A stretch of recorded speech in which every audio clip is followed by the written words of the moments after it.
Olá e bem-vindos. Hoje a gente vai fazer uma análise a fundo de um período muito fascinante da nossa história, o Segundo Reinado. Olá. Pensa só no cenário, meados do século XIX, né? A América Latina inteira fervendo. Repúblicas instáveis, golpes, guerras civis. Uma confusão. Exato. E bem no meio disso tudo, o Brasil. Uma monarquia gigante, continental e estável, governada por quase 50 anos pelo mesmo homem, Dom Pedro II. É um contraste impressionante, né? Quase um oásis de calma num continente pegando fogo. E a figura dele, do Dom Pedro II, ajuda a criar essa aura? Sim, ele não era o muraca festeiro, né? Não mesmo. Era um imperador filósofo. Um intelectual que, dizem os relatos, se sentia muito mais à vontade numa biblioteca do que num baile da corte. Um estudioso que trocava cartas com cientistas, com Victor Hugo, Louis Pasteur. Exato. E essa é a nossa missão aqui hoje.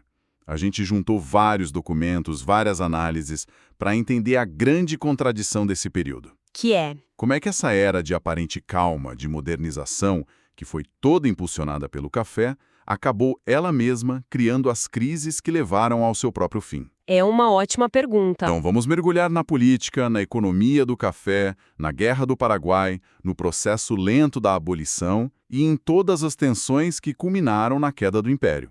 E é fundamental a gente lembrar que esse período de 1840 a 1889 foi onde o Brasil se consolidou, sabe? Certinho. Definiu fronteiras, criou uma identidade nacional. Certo. Mas essa estabilidade, que parece tão sólida, foi construída sobre bases que com o tempo se mostraram muito frágeis. Era uma calma que escondia umas tensões sociais e políticas prestes a explodir. Ok, vamos desvendar isso então.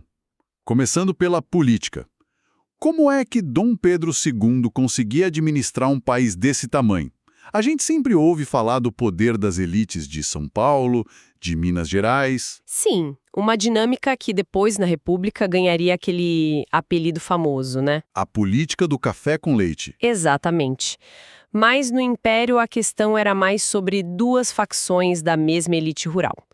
Tínhamos o Partido Conservador e o Partido Liberal, que ficavam se revezando no poder. Certo, e as fontes descrevem os conservadores, mais de São Paulo, querendo um governo central forte, e os liberais, de Minas, defendendo mais autonomia para as províncias.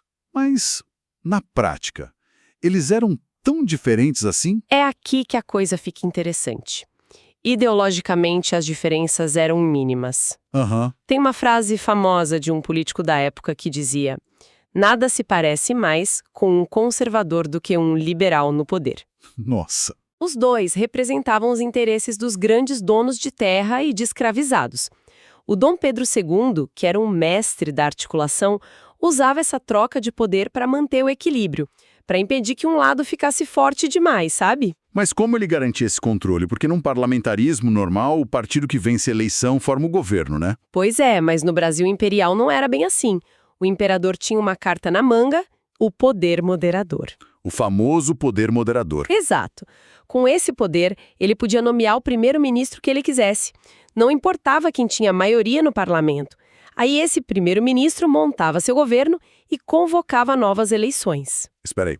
Então o imperador escolhe o cara e só depois esse cara convoca uma eleição que ele já tem o poder para influenciar e, claro, vencer? Isso é totalmente invertido. Totalmente. E é por isso que os historiadores deram o nome perfeito para isso: parlamentarismo às avessas. Faz todo sentido. Criava uma fachada de democracia, tipo a britânica, mas na realidade o poder vinha de cima para baixo, direto do imperador. Isso garantia a estabilidade, mas uma estabilidade assim super centralizada e controlada. Um sistema engenhoso, mas que parece frágil. E alguma vez deu errado? Tipo, um primeiro-ministro perdeu essa eleição arranjada? Era muito difícil de falhar. O controle sobre as eleições era imenso, muita fraude, o famoso voto de cabresto. A estabilidade vinha justamente dessa manipulação. Entendi. Mas, claro, para manter essa estabilidade toda, precisava de muito dinheiro. E o motor financeiro do império tinha um nome: café. O nosso ouro verde. A expansão do café que as fontes descrevem é impressionante. Começa no Vale do Paraíba, ali entre Rio e São Paulo. Com mão de obra escravizada até a exaustão do solo. Isso, e depois avança para o oeste paulista. Terras muito mais férteis, uma mentalidade mais empresarial. Essa riqueza, literalmente, construiu um novo país. Construiu mesmo. O café não era só um produto de exportação, ele reformatou a infraestrutura, as finanças, a sociedade brasileira. E surgiram os barões do café. Sim, especialmente os paulistas. Eles não eram só fazendeiros. Viraram a nova aristocracia do poder. Investiam em bancos, seguradoras e, o mais importante, na modernização do país para servir aos próprios interesses. E essa modernização era muito visível. A construção de ferrovias é o grande exemplo. A estrada de ferro Santos-Jundiaí não foi construída por um ideal de progresso nacional. De jeito nenhum. O objetivo era claríssimo: levar o café das fazendas do interior de São Paulo para o Porto de Santos, da forma mais rápida e barata possível. Exato. As ferrovias e o telégrafo que cresceram juntos foram os grandes vetores de integração da economia. E esse dinheiro todo transbordou para cidades. Rio de Janeiro, São Paulo. Sim, o Rio como capital e uma São Paulo que crescia muito rápido, ganharam iluminação a gás, bondes, melhorias no saneamento. O Brasil estava se conectando por dentro e se inserindo com mais força no mercado global. Então temos esse motor de riqueza incrível, cidades se modernizando, ferrovias. Parece uma trajetória de sucesso, né? Mas toda essa prosperidade interna estava prestes a ser testada por uma explosão externa. Um ponto de virada total. A Guerra do Paraguai de 1864 a 1870. Foi o conflito mais sangrento da história da América do Sul e um evento que transformou o Brasil. E o estopim foi a política agressiva do ditador paraguaio, o Solano Lopes. Isso. Ele sonhava em transformar o Paraguai numa potência regional com acesso ao mar. E essas ambições bateram de frente com o Brasil e a Argentina. O que resultou na Tríplice Aliança: Brasil, Argentina e Uruguai contra o Paraguai. O Brasil foi quem mais investiu na guerra, em soldados, em dinheiro. A vitória veio, mas o preço foi brutal. Devastador. Além das dezenas de milhares de mortos, o país mergulhou numa crise financeira por causa da dívida de guerra. Mas a consequência mais profunda e irônica foi política. E afetou quem? O Exército. Antes da guerra, o Exército brasileiro era pequeno, não tinha muito prestígio político.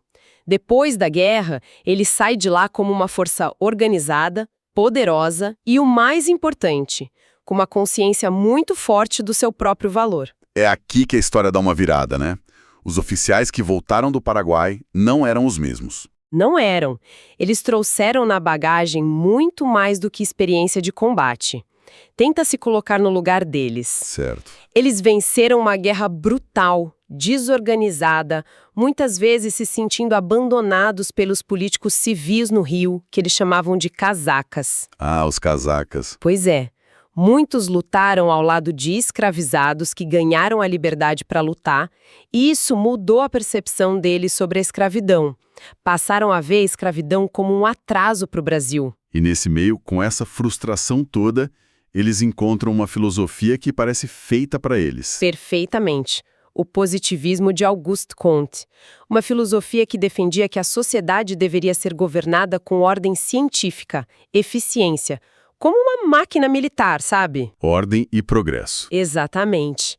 Para esses militares não era só uma ideia, era uma validação. O positivismo dizia a eles que eles, os técnicos, os militares, eram a solução para os problemas do Brasil, e não os políticos de casaca.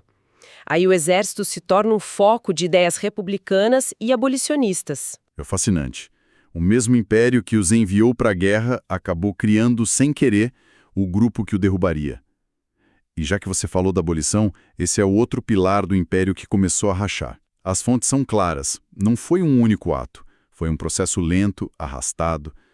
Uma abolição em câmera lenta, movida mais por pressões externas e pela resistência dos próprios escravizados do que pela convicção da elite. Começou em 1850. Sim, com a Lei Eusébio de Queiroz, que proibiu o tráfico de africanos, uma imposição da Inglaterra na prática. Sem a reposição de mão de obra, a escravidão estava com os dias contados. Mas a elite agrária lutou com unhas e dentes para adiar isso ao máximo. O que explica a lentidão das leis seguintes. Em 71, a Lei do Ventre Livre. Depois, em 85, a Lei dos Sexagenários, que libertava os escravizados com mais de 60 anos, o que, na prática, libertou pouquíssima gente. Eram concessões mínimas, para acalmar os ânimos. O ato final, a Lei Áurea, em 13 de maio de 1888, assinada pela princesa Isabel, foi o clímax. Foi um momento histórico, celebrado nas ruas. E a gente poderia pensar que a monarquia sairia fortalecida, né? Mas por que essa lei, que parece tão correta, acabou sendo o prego final no caixão do império? Porque ela ignorou um detalhe crucial: o dinheiro. A lei libertou as pessoas, mas não deu nenhuma compensação financeira aos fazendeiros pela perda da sua propriedade. Nossa, é verdade. Para a elite cafeeira, especialmente a do Oeste Paulista, que era mais rica e poderosa, isso foi uma traição. Eles, que eram a principal base de apoio do Império, simplesmente viraram as costas para a monarquia. Viraram os republicanos do 13 de maio. E com a abolição, surge a questão: quem vai trabalhar no café? A resposta do governo foi um incentivo gigante à imigração de europeus. Italianos, alemães, portugueses. Chegando aos milhões. Mas por trás da necessidade de mão de obra, havia uma outra agenda, muito mais sombria. Uma agenda ideológica. Sim, e as fontes da época não escondem. O objetivo era duplo. O primeiro, prático, era substituir a mão de obra africana. O segundo era um projeto de Estado: embranquecer a população brasileira. Um projeto baseado em teorias racistas que, na época, eram vendidas como ciência. Exato. O chamado darwinismo social. Uma distorção racista das teorias de Darwin. Essa pseudociência pregava uma hierarquia de raças, com os europeus no topo. E a elite brasileira comprou essa ideia.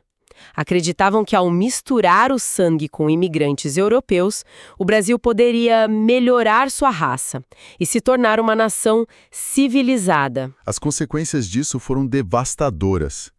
Não só para os negros recém-libertos, que foram completamente abandonados pelo Estado, sem terra, sem educação, mas também para os povos indígenas. Sem dúvida. Para os povos originários, essa ideologia foi a justificativa perfeita para a expulsão de suas terras, para massacres, para a aculturação forçada em nome do progresso. O racismo estrutural que a gente vê até hoje foi cimentado e recebeu um selo científico nesse período.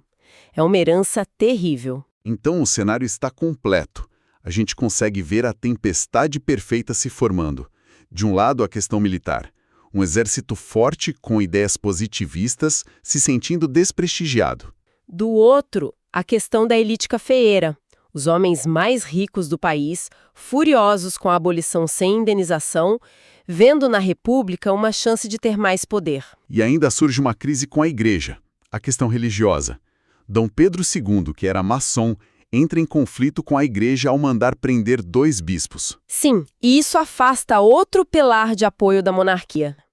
E o último fator era o próprio imperador. No final dos anos 1880, Dom Pedro II era um homem idoso, doente, cansado de governar. E a sucessão era um problema. Também, a princesa Isabel era vista com desconfiança por ser mulher, casada com um estrangeiro. Havia uma sensação de fim de ciclo. O edifício do império estava com todos os seus pilares rachados. Com militares, elite do café e a igreja contra ou indiferentes, bastava um empurrão. E foi exatamente isso. O 15 de novembro de 1889 não foi uma revolução popular, foi um golpe militar. Um desfile de tropas liderado pelo Marechal Deodoro da Fonseca, que marchou para o centro do Rio e depôs o governo. Quase sem ninguém entender o que estava acontecendo. Exato. A República foi proclamada de forma quase burocrática. A família imperial foi informada de que deveria ir para o exílio. Foi um fim, assim, silencioso de uma era. Então, quando a gente olha para tudo isso, que fica uma imagem dupla, não é? O legado do Segundo Reinado é essa dualidade. Por um lado, consolidou o território, evitou a fragmentação que a gente viu em outros países. Sim, inegavelmente. E iniciou uma modernização importante. Mas, por outro, a sua queda mostra que a monarquia se tornou obsoleta para os novos grupos de poder que ela mesma ajudou a fortalecer: o exército e a elite cafeeira. Isso. O império segurou a escravidão por tempo demais e, quando finalmente aboliu, fez isso da maneira que mais prejudicou sua própria sobrevivência, enquanto abandonava milhões de ex-escravizados à própria sorte. Em outras palavras, o Império criou as bases para o Brasil moderno, mas deixou como herança uma estrutura social profundamente desigual, marcada pelo racismo e pela exclusão. Exatamente. A monarquia não caiu por ser antiquada. Ela caiu porque as forças modernizadoras que ela impulsionou a atropelaram. Ela deixou de ser útil para os interesses dessa nova elite que queria o poder para si. Foi de fato um projeto para criar uma nação mais justa e inclusiva, ou foi, em essência, uma manobra para garantir que os novos centros de poder, o exército e a elite agrária, mantivessem o controle do país, só trocando a fachada do governo?